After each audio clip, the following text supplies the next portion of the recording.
Hello and welcome to the Opening 45, the podcast equivalent to those football debates down a pub with your mates. My name is Oliver Greystone, and with me, as always, is my co-host, Will Matthews. How's it going, mate? You good? Yeah, great start to 2021, isn't it? First time, Yes. first attempt, get it correct. Well done, mate. Thank you. Off to a good start. I wasn't going to let you jinx me this time. I didn't say I was. But we're going to start off things this year pretty well. I mean, our guest today, a big fan of back in his playing days with Southend. It's Super Dad Damo. How you doing, mate? You're right. I'm fine, thank you very much, man. I'm glad you got it right as well. Yeah. After I even mentioned it, you got to point out the elephant in the room at the start. Yeah. No, it's that one week. I can't remember who the guest was. Who was it? Do you remember who the guest was? I kept mucking that up on. It was the homeless one. It was, wasn't it? Yeah, it was. I can't remember his name, but from Springfield Road, a charity football club, based out of Springfield, which is Chelmsford. They raise money for homelessness, and they're a football team comprised of correctional facility officers, so people that work in the prisons. We had them on a few weeks ago. I just couldn't get the intro done. It was one of the shortest episodes because we recorded for 40 minutes. I spent 5 minutes trying to get the intro done, but no. Every week on the show, we all follow a team. I'm following my team, Southend, as they are currently 1-0 up against Barrow, and I always miss the goals, so there'll be no goals for me until the second half now. You got a game, Damo? Or are you following? I'm gonna follow. I'm gonna go for Blackpool, West Brom. Oh, nice. Yeah, got a little bit of affiliation with it. Again, old club, my little brother's old club, so I used to follow them for a bit. Oh no, brilliant. That's they haven't won yet, have they, with Allardyce? No. Everyone got false hope when they drew with Liverpool, didn't they? And then what was the following result? I think it was It was a big one, wasn't it? They got a big one. Yeah, I like Allardyce. I think I doesn't matter what he does, I'm a big fan of him. Especially with what happened with the England setup. It still hurts me to this day when I hear him talk about it, and just think how unfair, Yeah, he's had the most jobs, man. He's had a lot of jobs. I think him and Pulis, they get that same kind of role, don't they? When someone's in trouble and they need to shut up shop, they just get called in, man. So I don't know about feeling sorry for him. I think he's had his fair share of the economy, mate. Yeah, well, I just made a good signing, haven't they? They've just got Robert Snodgrass, haven't they, from West Ham? Who? West Brom. West Brom just signed him. I think it was yesterday. He's done well for himself, Snodgrass. He was at Norwich as well, wasn't he? Absolute legend, Snodgrass. Who was that's why he's bringing it. The time where we just got really good players and then we sold them to West Ham. Like West Ham feeder club. Where did he start, Snodgrass? Was he at Leeds? Where did he start, Snodgrass? I think he was at Leeds at some point, to be fair, yeah. I think we got him from Leeds, yeah. Yeah, I think it was Leeds, wasn't it? Did he ever play in Scotland? I think he must have. He's Scottish, isn't he? He is Scottish. Yeah. Livingston. West Brom is like Blackpool got West Brom under pressure as well. They've had 2 shots. West Brom lose that game, Allardyce could be up for the chop, mate. Well, that'll be interesting to see what happens with that one. Will, who are you following? You're not following Norwich, obviously they've already played. No, we've already played today, 1-2-0 against Coventry. I'm watching, I think it's Exeter versus Sheffield Wednesday. Honestly, I just picked a random game on BT. There's no other real interesting games to watch, so I just picked 2 rubbish teams. All right, fair enough. Hopefully we get goals. We had a lot of goals a few weeks ago, but most episodes we have no goals at all. And then we'll stop, and then all of a sudden all the goals start flying in the second half. I mean, I might have to watch everything back. I want to do the stats. I'm pretty sure it's like 90% of goals in our games in the second half. Well, you maybe start recording at 3:45. Yeah, we'll have to change it to the opening 45 to just the 90, and we just do the whole game. Cover all bases. And then we'll get 0-0s. That's what happened. It's just shit luck. But no, let's say thanks again for coming on the show. I don't want to make you feel old. I was a big fan of you when you were at Southend, and I tried to find a picture. There's a little me with like long hair, which is hard to believe now. I think I was down at Boots and Laces just milling about. I used to just pop along and just watch the team train, like back when it was less secure, I guess. But no, we were talking before the show about your playing career, and you say about you came into it late. So how old were you when you actually started playing this level? Football in itself, yeah, I wouldn't say I started playing that late. I probably like 9 or 10 years, but I didn't take it serious until probably about 17. I was playing Sunday football for a local club called Downham Tavern, and like kind of like it was kind of more luck. I don't want to like accredit myself as being like some kind of like football genius, like a wizard or something. Like I literally played against a team called Maidstone. I was playing for the Sunday team. Like they had an affiliation like with the board members that they somehow played against Maidstone. I had a fantastic game. We had a Greenwich Borough, like it's a non-league team around my area. Ian Wright, that's the one Ian Wright went from to Palace. That's what I've heard of them, yeah. Yeah, and then they was watching the game, and then there was a guy. He was there. I went, and he was like, "Oh, I want you. I'm desperate. Come down and play." And then literally, I kind of like hanged on to that guy. He then went to a club called Fisher Athletic. Then like I went like for a period where I was just on fire. And even, you know, when I was coming to Southend, so that same kind of period, Swansea asked for me to come on loan. Nottingham Forest asked me to come. Nottingham Forest were League One at the point. Nottingham Forest asked me to. That from Eastleigh, wasn't it? That's from Eastleigh, yeah. So like there was quite a lot, and then I went on trial at Watford in the Prem. I went on trial at Watford, and then when things were all like things were starting to surface that it was going to happen, Southend just came in and said we want him, and then I ended up there. But to be honest, like, I don't want to like. I'm not one of these like. I'm not like a young Lionel Messi. I wasn't like a football wizard. Yeah, I was like worked pretty hard and like had some good assets, and I think a little bit of luck as well. Because you signed on deadline day. Was that January? Was it? Or if you remember, I can remember it vaguely. I remember being on the website and being like, I just thought it was exciting that we signed someone from non-league for once, because we used to get like has-beens coming down on the way out. It was finally good to get someone on the way up, and it was like, oh, this is exciting. I signed way before it was released. Southend kind of like put it to the end. I think they just wanted it, and they signed for it, but I think it was released on like something maybe like something like that. But I signed way before. Do you know what, man? Like I don't know if you ever met him, but Steve Tilson was a fantastic guy.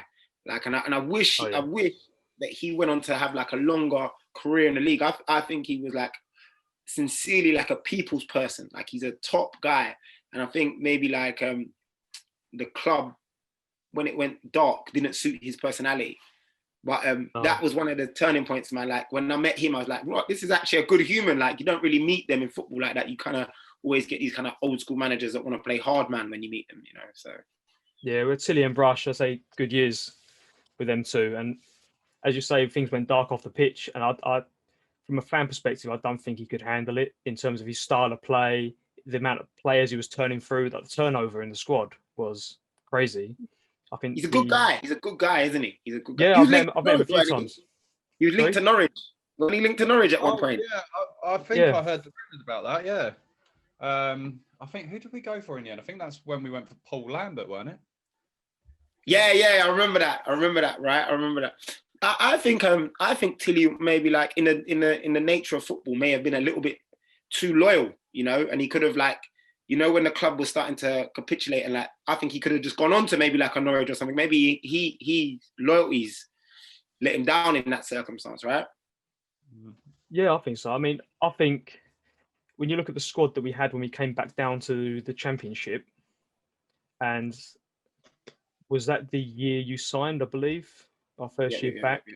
So, and I think they either, we obviously lost people like Freddie Eastwood, and we lost some of the other people like Simon Francis and Jamal Campbell-Rice, who were like big names when we were in the Championship, because despite finishing like second from bottom or third from bottom or wherever it was, they were standout players that everyone wanted. But I feel like they still invested so heavily in the Championship and again in League One that that's probably what caused the financial problems a couple of years down the line, because they lost in the playoffs, then they missed out in the playoffs, and then it was relegation. Yeah. I think, like, that's where I think Tilson stuck on, because he maybe had the building blocks to go back up, and it just didn't quite work. I think then they put all the eggs in one basket. From a fan perspective, that's what it seemed like, that we built a squad to go back up and just couldn't quite get there, and then ran out of money. For me, like if you look at League One at that time, it was crazy. Like Norwich, Southampton, Leeds, Leicester, and like for me, like looking back, man, like that was the highest level I played. I was privileged. Like I've been to Carrow Road, St Mary's. Like I remember the Leicester team was like, I was like, people, I think Leeds team had Torre Andre Flo. Yeah, I was like, what the heck is this? It had. I remember him being for Chelsea. Do you remember that? Yeah. Like with Chris Sutton and who else? Would have been like Zola coming through as well. Yeah. So crazy. Beckford, they had Delph.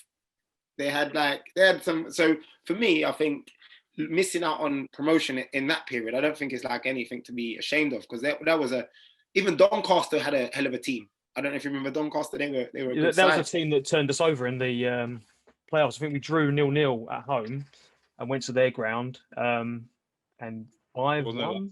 5-1, and you guys were doing the is it the hula or the? Oh yeah, the Southend fans went viral because we are 5-1 down in a playoff semi-final, and we're doing the conga around the stand because we knew we lost, but we still love our club, so we're like dancing, and every time we won like a throw-in, we'd celebrate like a goal, or every stupid stuff like this, and we'd just be going through the catalogue of player songs, just cheering everyone on. And then we scored a goal, and Doncaster put the music on for us. Okay. And they did a pitch invasion, and all the fans came over and were clapping us, and it was just this. It was this thing where it's just like, okay, yeah, we've just done this team over, but their fans are crazy. At that point, you've lost. So what are we going to do? Leave and then drive home for 6 hours from Doncaster? It's like, we're here. They were good as well. They were good. I remember they had that Coppinger. I think he's got a hat trick or something, weren't he? He was good. Yeah, he's like a club legend of theirs, isn't he?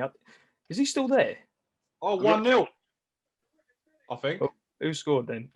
Sheffield Wednesday. I think that went in. It's saying it's a goal, but it didn't look like it went in. Sheffield Wednesday just had a free kick in their own half, and it just went over the defence. And let's have a look.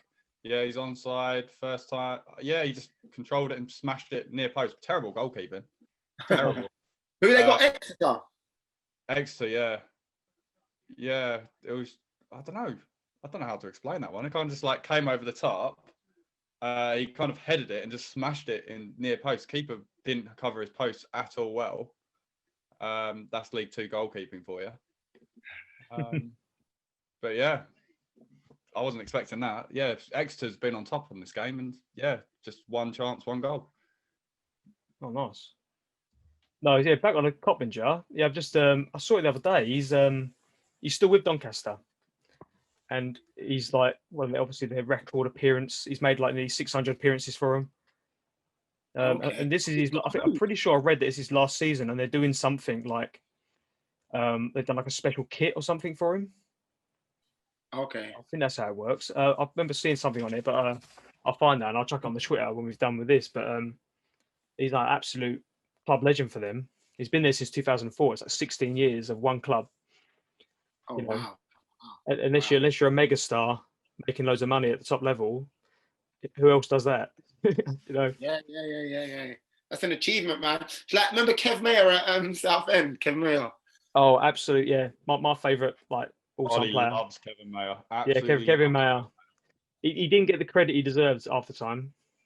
Especially when we're in the Championship, and he wasn't a creative player in terms of running with the ball and he was the engine, and you took him out, and you just lost that structure. You lost that man in the middle who could just get the ball and do the simple things, and just the workhorse of the club. Absolutely love him, and we never replaced him for years. I never saw him play. When I went there, it's like he fell out. There was something that happened before I came. I never saw him play once. I played with him in a reserve. No, not even a reserve game, but in training and stuff. And he came to Dagenham when I was there, but he was like something had happened previous to I come, and he was like, he didn't really do nothing. Yeah, I don't know if you remember the season I came. It was Nicky Bailey and Alan McCormack in the middle. Yeah, Nicky Bailey was phenomenal. He was, obviously I got to know Kev. I like Kev, but I don't know what happened there. No, so he's one of those people. I'd love to get him on this. Love to get him on the show and just talk to him. I know he still pops around with when Southend do like charity games and things like this. He's cropped up. But no, that Nicky Bailey was only there for, I reckon, was it 2 years he was with us?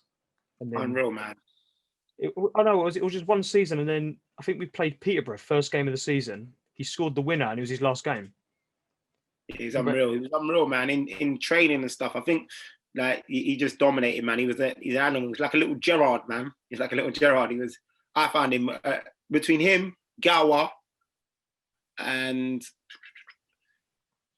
yeah, them two probably the best players that was at Southend when I was. Hooper was unbelievable. He didn't play, but Hooper was unbelievable, man. He's the one that got away. Fantastic, unbelievable, man. He should have played. Yeah, it was. I suppose it's difficult. This is a Norwich boy. Yeah, the Norwich boy. He knows him well. We got him from Celtic for like 5.5 mil, and then never played him. Didn't he play? I thought he scored for you lot, didn't he? We signed Ricky Van Volswinkel the same season. And he was number 2, but this was someone, Ricky Van Volswinkel never really proved himself. So, but because we spent so much money on him, we always played him. And I liked him. He wasn't a goal scorer for a striker. It was a bit of a shame, but he would work hard defensively. But Gary Hooper he'd scored against Barcelona, didn't he, Gary Hooper, in the Champions League? Draw Gary Hooper, mate. Yeah. And we never gave him a chance. And I liked him, but these players were on our books for a long time. But we just kept loaning him out because we just never got back in the Premier League. Because he went to Norwich to try and get into the England squad. I don't know why anyone would go to Norwich to try and get into the England squad. I love Norwich to bits, but you don't go to Norwich if you want to try and break into the England squad. But yeah, I think if we had kept him at Norwich and gave him a chance as our number 1 striker, I think he might have actually gone to a bigger club than Norwich and probably would have made the England squad. Because he scored everywhere. He'd be like an Ings, isn't it? Or like them kind of like Vardy. He scores everywhere he goes, isn't it? Like he's relentless, Hooper. But at Southend, he was top draw. He took in training, reserve games, unbelievable. I think we had Alex Ravel at the time and Matty Harold. Oh yeah, remember him. Lee Barnard. Don't quote me on this. Now Lee Barnard came after, but for me, he was the best, man. He was unbelievable. He could do it all. He could drop deep. He had quick feet and that. He was top draw, man. Francis Laurent was good as well. Do you remember Francis Laurent? I liked Francis Laurent. He would be frustrating because he would just put his head down and run. yeah, remember that. And then I think sometimes the only way he would stop is when he hit the stand. You know what I mean? Because he would just run off the pitch a couple of times. And I remember his goal against Brighton away from home, when he just tiptoed around everyone at the box and he got to like the bar line, and it was just he just put it across the goalkeeper and scored. And you're like, oh, okay, like from that angle. It's a bit like the it was one of the Henry goals where he did that. He got really tight and sort of managed to curl it around the keeper. Yeah, there was a point he was going to go on. There was a point where I think everyone was looking at him, weren't it? Because he was on fire for like a run of games. I don't know if you remember that. He was like an attacker, but he played out wide and he was tall and like gangly, so difficult. But he couldn't keep us up, unfortunately, which so we ended up back down in League Two. Really, and then he sounds exactly like me, doesn't he? Yeah, actually, to be fair, that's if you ever see Will play on the wing, that's it, head down, but he would just blitz past everyone and then slice a ball into orbit. Yeah. I've got everything, literally. I've got everything. I can run at players. I can run past players. I've got quite a lot of strength behind me to hold them up. But I get in front of goal and I'm just like, what do I do now? And because I've got the pace, all my other players are right behind me. I'm just like, so I stop. Let's give it a go. Have a shot over the fences. Never goes in. So it's like I was playing for Every Man Matters, and I did that. I got through 1-on-1 with the keeper. I was right in front of the keeper. I was like, what do I do now? I played in goal for the last 2 seasons, so I don't know what to do when I'm in front of goal. I'm meant to be stopping the ball, not trying to put it past the keeper.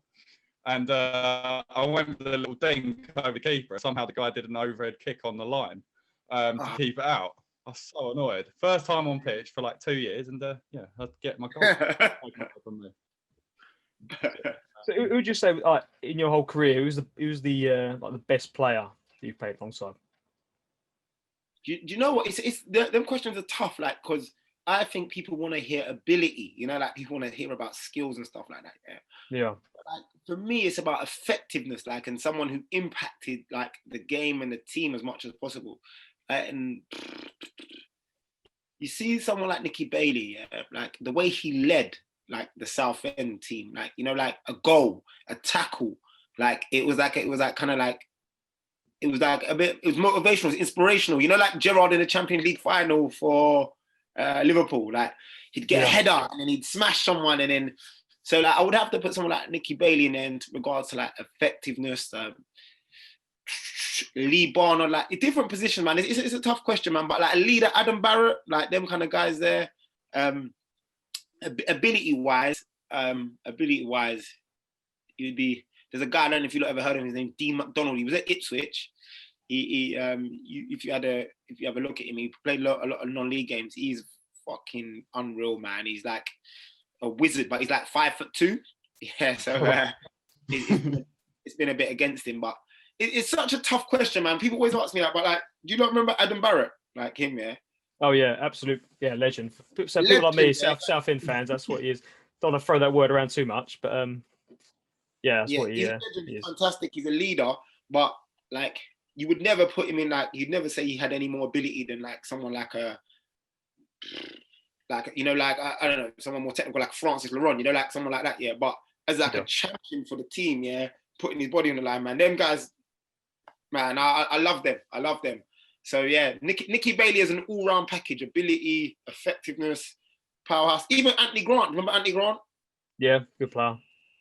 Good player, but not as good as Bailey. Not as driven as Bailey. Not as like wholesome as Bailey. If we had a bit more flair, he could pull out like a 30-yard volley. Old Anthony Grant, a bit like he had a bit more of that little I don't know, that Premier League touch with some things. He's got the pedigree though, right? That's where he came from, that, isn't he? So. Yeah, but playing against, Wes Hoolahan, this is everything I'll say. Anybody who tells me, who did you play against the best? People don't believe me. Wes Hoolahan, do you remember that day? I was like, is he fucking Messi? What is happening here? He's known as the Irish Messi. He's known as the Irish Messi. I swear to you, I kid you not, anybody ever asked me, I realised when I was not good enough, I was probably an average League One player, yeah?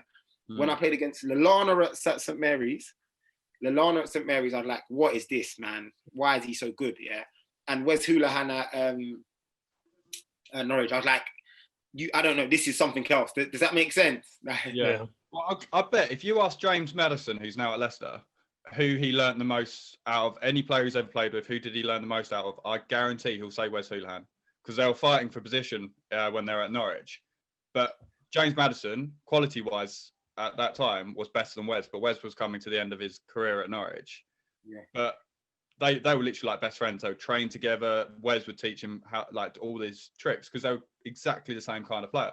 And James Maddison came off injured on Wes's last game thing, but he had a top underneath his Norwich top saying thanks Wes.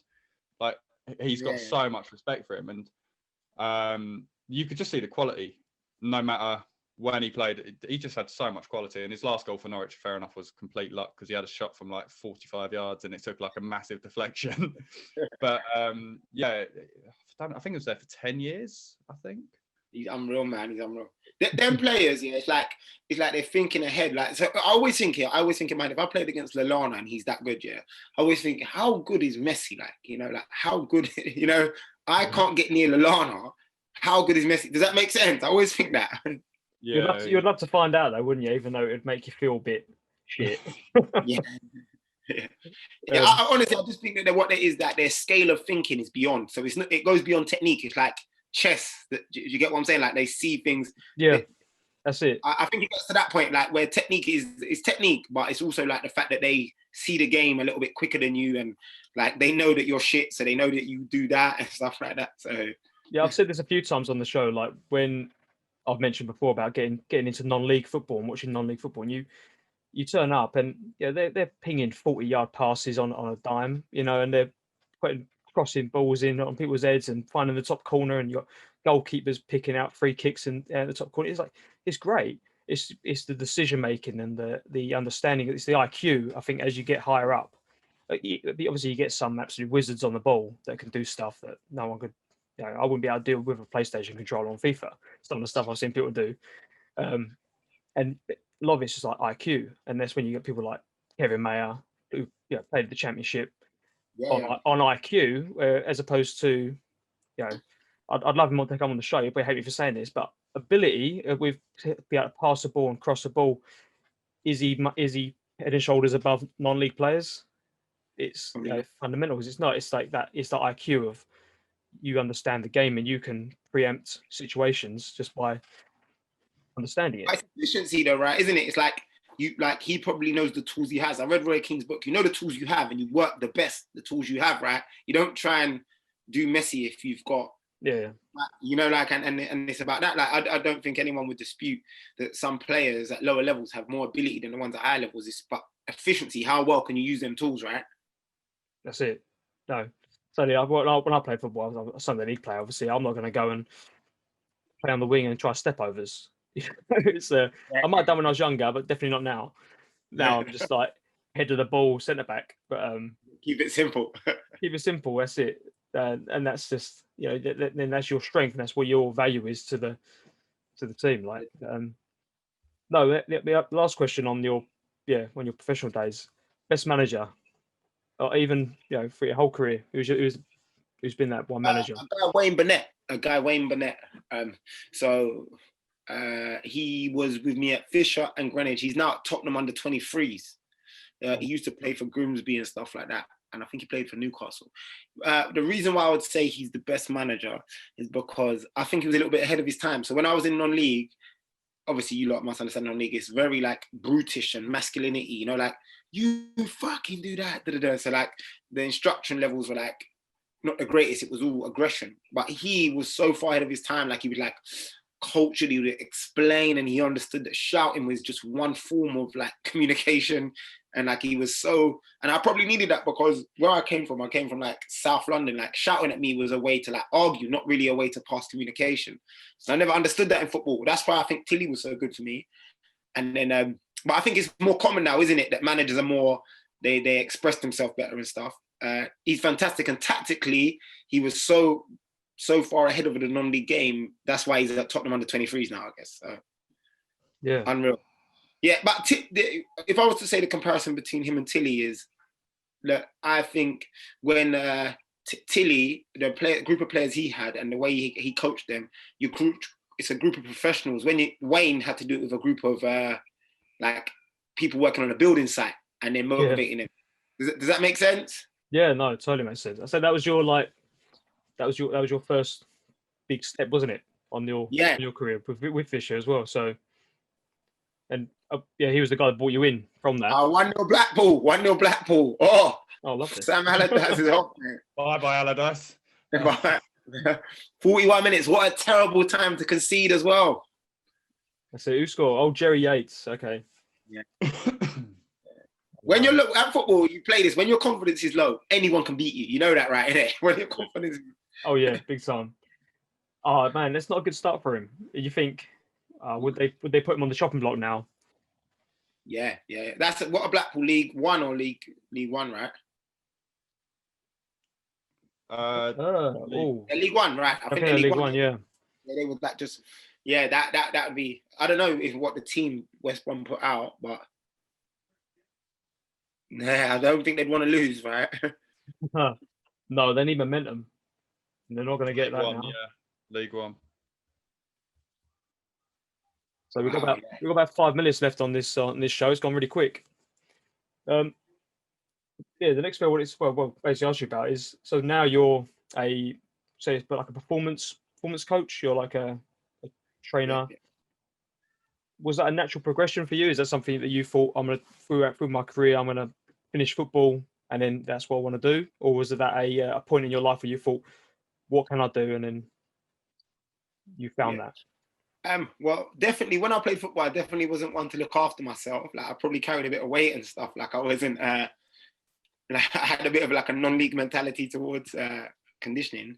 But I've always kind of been a people's person. So the job that I do it now is like, it's more than just like fitness oriented. It's like coaching. So like, it's like helping people change their lifestyle for the healthier, you could say. So I'd say that was a natural progression, but fitness was like a part of that I grew into when I realized I had a passion for something. Yeah. But yeah, I think a lot of us football boys, yeah, if you actually ask them, yeah, as they finish their career, they realize that their fitness was all football related. So you can see how they all balloon up, right? So what happens is like, as opposed to a discipline, it's more obedience, if that makes sense. So like, if the manager to run, you can do it, yeah. But if you have to wake up and run and there's no football involved, you see the majority of footballers, right? They struggle to keep their weight low and stuff after the game. So yeah, I say, like as you said, when you're playing, you look in better shape now than you did, say, like yourself in your Dagenham days, like the heights of your career, because it's a different type of fitness, I suppose. Because it's not about if you can get up and down the pitch and play, and then you're comfortable, you can just carry that weight. That's why you see some people that, especially non-league, Boreham Wood have a geezer up front who's just looks like a big guy. He's not Akinfenwa big. He's just a big guy. Yeah, but he's got, that's a football fitness, and as soon as he's done with that, that's just going to be middle-aged man. Football's a funny one, especially when the years are coming. It's becoming more like athlete based, all right. So now players are becoming more like independent in regards to, look, you got the internet, you can like type in the best diet for a footballer, right? But when I was playing, like, you didn't even Google shit when I was a player, like Google's not a new thing. So you was kind of like freestyling a little bit. So you'd rely entirely on the club, who are like have got kind of a bit of a generic plan to keep you all fit. But everyone's lifestyle behind the scene is a little bit different, right? And I was living in Southend and stuff like that, and I was living by myself, so I was a little bit like, I was more prone to do the shitty things than the good things. Yeah. Yeah, as you grow up, as you get older, though, you start making better decisions. Yeah. I say it's it was one of those where it wasn't until I was on the Let's Talk show with Jamie Leggett, and then realised you were going to be on there as well, and then started to delve into what you're doing. So you call yourself Super Dad Damo. Yeah. And I want to know how you come up with that name. Is that just because it's like you're a dad and you got that Superman physique now? So that name.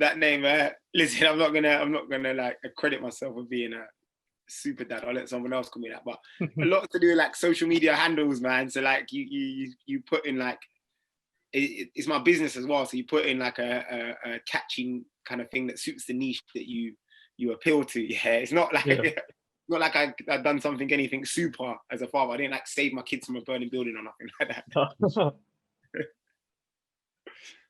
I think it's half time. He's gonna be scrambling, Sam Allardyce. They'll be booming the ball at half time, mate. They'll be fucking. I do quite like him. So every time he goes somewhere, I'm like, I'll go and do something good. But I don't know. I don't think Southend has still won the lot. I've seen them crop up a few times. I can't remember his name. We only signed him the other day. It's like something Hatfield, Rico Hatfield something. He's online. Oh, Rico Hackett, that Hackett guy. I think that's him. Yeah. He was with Hatfield Hackett. Yeah, his dad was the assistant manager to Wayne Burnett, and he was at Dagenham when I was there. Young, he might be getting on a bit now. I think he was at Bromley. I think he's done. Then he went Portsmouth or something, right? I think so. Yeah, no, I see. He was on loan at Bromley this season from Portsmouth. Now he's on loan with us. He scored after like 3 minutes, so he's doing all right. Hang on, what's his name? Rico Hackett Fairchild.